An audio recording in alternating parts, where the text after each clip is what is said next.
Babasahin yung message ng kaibigan mo pero hindi mag-a-appear sa kanya na seen o binasa mo yung message niya. So may sekreto para maging invisible ka sa messenger.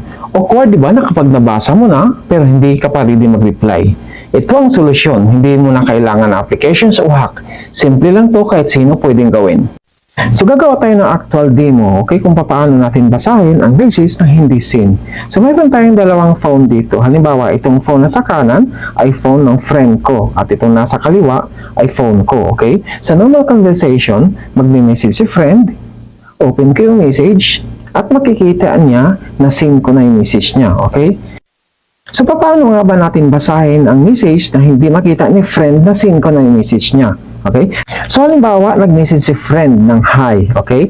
So, kung naka-enable yung messenger floating icon mo, makikita mo ang notification. Huwag mong i-click yan. I-click mo yung messenger application. Okay? Dito, makikita mo ang friend mo na nag-send sa'yo ng message. Huwag mong i-single click. Okay? Kasi pag ginawa mo yan, huli ka na nan-seen mo. Okay? So, anong gagawin natin? I-tap and hold mo o i-long press mo yung name ng friend mo. Then, pindutin mo yung archive, okay? So, sa napansin niyo guys, na wala na dito sa list ang friend mo. So, saan natin siya hanapin? So, gagawin mo, itap mo lang yung menu at pindutin mo yung archive. Dito, mag-a-appear ang friend mo sa archive folder.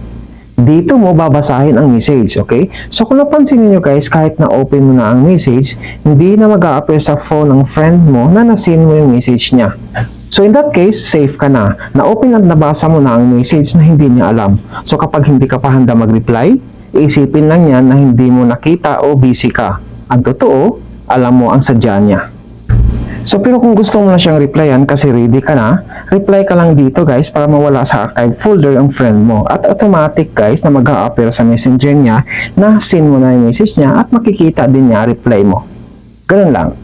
Nagustuhan mo ba ang hack na to? I-comment ang secret kung alam mo na to at i-share mo rin sa mga friend mo. Don't forget to like, subscribe at i-follow para sa marami pang messenger tricks.